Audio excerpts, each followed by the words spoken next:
ஒரு விவசாயி தன்னோட வயல்ல கஷ்டப்பட்டு உழைச்சி அதுல கிடைக்கிற வருமானத்துல தன்னோட மகனை வளர்த்து ஆளாக்குனாரு. அவர்கிட்ட ஒரு குதிரையும் இருந்தது. ஒரு நாள் அந்த குதிரை காணாம போயிடுச்சு. ஊர் மக்கள், ஐயோ இவர்கிட்ட இருந்தது ஒரு குதிரை, அதுவும் இப்படி தொலைஞ்சு போயிடுச்சுன்னு பேசிக்கிட்டாங்க. அவரும் எல்லா இடத்துலயும் தேடி பார்த்துட்டு விட்டுட்டாரு. மறுநாள் அந்த குதிரை தன்னோட 3 குதிரையை கூட்டிட்டு வந்தது. அப்போ எல்லாரும், இவருக்கு எவ்வளோ அதிர்ஷ்டம் பாரு அப்படின்னு பேசிக்கிட்டாங்க.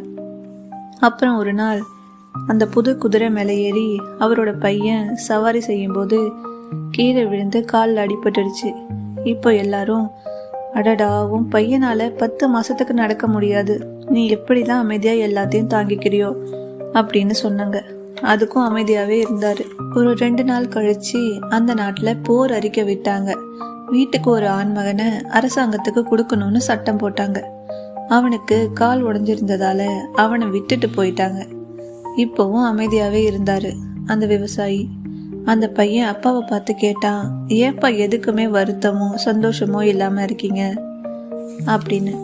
அதுக்கு அவங்க அப்பா, மனுஷங்க வாழ்க்கையில பல பேர் சந்தோஷத்தை தலைமையில தூக்கி வச்சுக்கிறாங்க, வருத்தம்னா மனசுக்குள்ளேயே வச்சு புழுங்குவாங்க, ரெண்டுத்தையும் யதார்த்தமா கடந்து போனாதான் நம்ம நிம்மதியா இருக்க முடியும்னு சொன்னாரு. இந்த ஸ்டோரி உங்களுக்கு பிடிச்சிருந்ததுன்னா லைக் அண்ட் சப்ஸ்கிரைப் பண்ணிக்கோங்க.